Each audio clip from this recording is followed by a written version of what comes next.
Hello, and thank you for joining me. I'm Brian Engel with the Chris Fritch team at eXp Realty, and today I'm bringing you the third quarter market update for the Twin Cities region.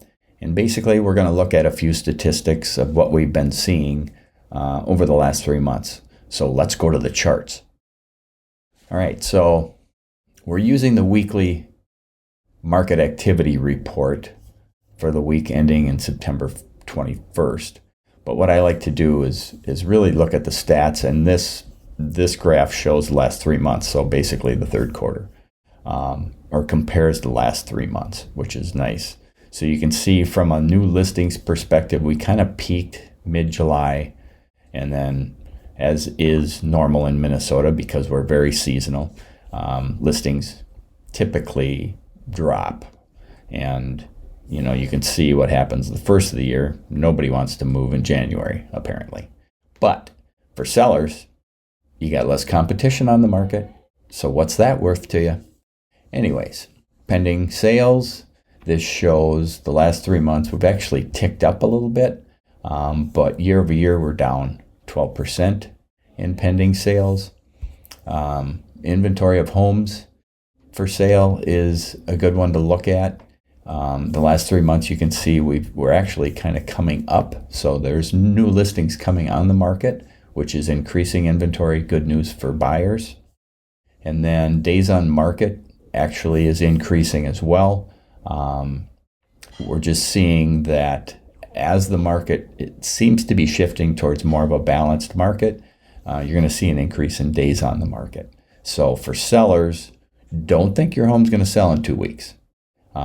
So really, it's important for us to meet a seller and really develop a plan of attack. Sometimes as early as 6 months in advance, especially if you're thinking about selling in the spring. This is when you want to talk to us now so we can do green photos, or what we call green photos. So we can get pictures of the front of the home, the exterior, when the grass is green and the trees have leaves and all that good stuff, because they won't in the spring.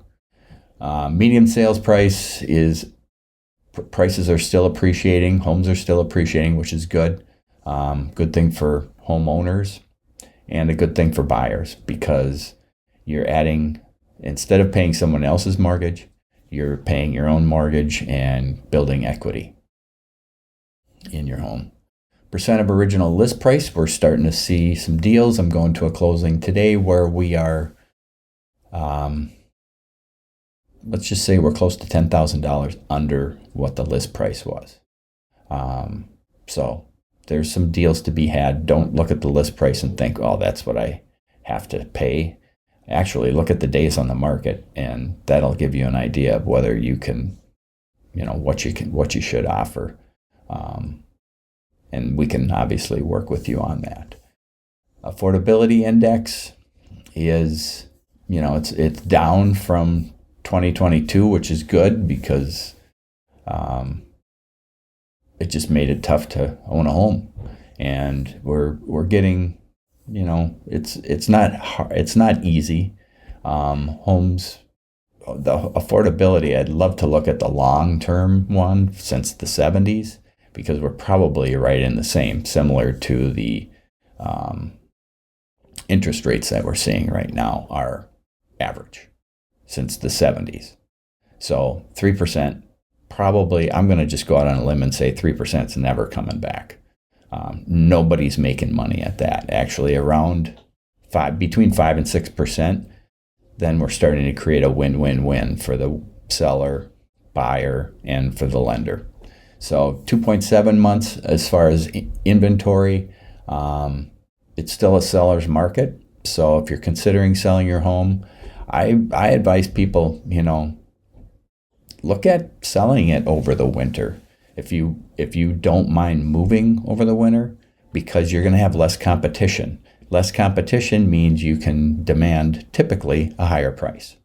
So that's what we got for the third quarter of 2024. I'm Brian Engel with the Chris Fritch team at eXp Realty. Thanks for joining me, and feel free to reach out if you have any questions, because no question should go unanswered in the real estate world as far as I'm concerned. In fact, I have one for you. What's the value of your home? The true value, not the Zestimate, not the tax assessed value. What could you sell your home today on the market? If that's a question you're asking yourself, ask me. I'd be more than happy to help you with that.